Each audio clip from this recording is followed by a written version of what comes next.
The misadventures of Manus, antecedents. The work is murder, but the wages aren't bad.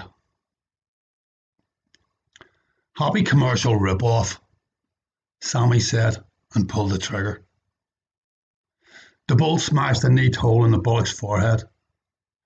His legs gave way and a dead beast fell. Nick shrugged his agreement with Sam's sarcasm on the festive season and trailed his own dead animal off to be gutted, skinned and halved. The place was Belfast's slaughterhouse, late December 1962. Nick slid along the beast's belly to clean out the stomach, then sliced along the legs so the skin could be peeled off in one piece. After that, it was just a matter of using the electric saw to decapitate and halve the carcass. Nick did not look like he was cut out for such unpleasant work. His middle-class background and education set him apart. Indeed, on his first day in the abattoir, one of the other butchers had sized Nick up at a glance and without malice had stated simply, "Quit now, son, for you won't last a week." Years had passed and the butcher had been proved wrong. Nick worked hard and fast. He was paid to the beast and there was a Christmas bonus for every one he slaughtered. Having a wife and 4 young children, he sweated to make the most of the festive bonus. The work was hateful, but Nick didn't complain. At the end of the day, he washed his hands and collected his Christmas wage packet. He'd really pushed himself, and the small brown envelope was heavier than usual, with enough in it to cover all the extra costs. He caught a bus at Crummock Square and travelled through the markets area, past the gasworks and on up the Ulmer Road. The bus was overcrowded with extra shoppers who carried xmas parcels wrapped in xmas paper. Nick stood alone and slightly aloof from the other passengers. In his youth, Nick had rejected his privileged position of being able to go on to university. Instead, he had joined the Merchant Navy and gone off seeking, as young men will, adventure and romance in the world.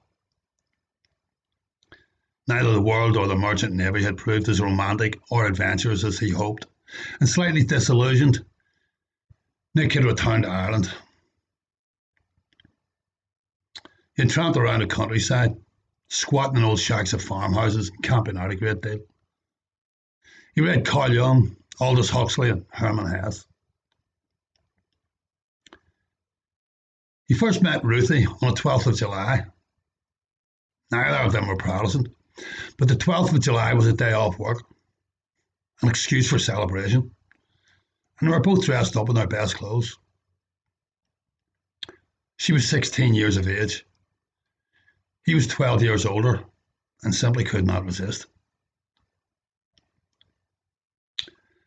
Ruthie's mother was a native Catholic girl from the markets area of Belfast.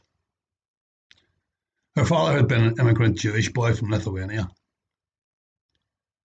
Ruthie had inherited her mother's slim, handsome body and her father's dark, soulful eyes. A damask rose growing on the dung heap, Nick wrote of Ruth in his diary. When they lay together, he talked of high ideals and hopes for the future.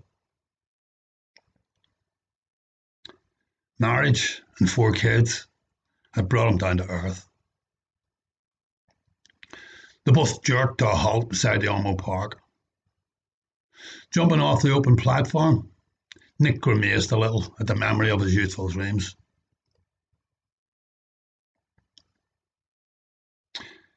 Heavy drizzle fell as he crossed the road and made his way through the little streets at the back of the bakery. It was not a bad area. The terraced houses had little stamp-sized gardens to separate their front doors from the pavement, but glancing through the windows, decorated with evergreens, fairy lights and tinsel, he felt a heavy weariness fall upon him. The kids, 3 girls and a boy, were always noisy, But on Christmas Eve, their chatter was without end.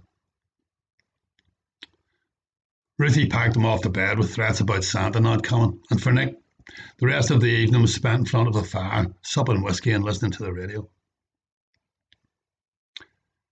In his diary for that week, he wrote about the electric saws that had just replaced the hand saws. The work is murder, but the wages aren't bad.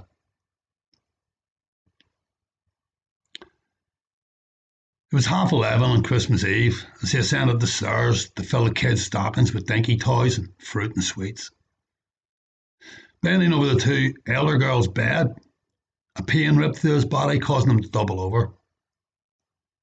The girls awoke to witness their father crawl out of their bedroom onto the landing. It was testicular cancer, an inglorious, distasteful disease. Complications set in, and he died a few weeks later. Melissa was 4 years old and cried that she wanted her daddy back. Manus was 6 years old and put his arm around his little sister in an effort to comfort her. But Manus knew dead meant never coming back.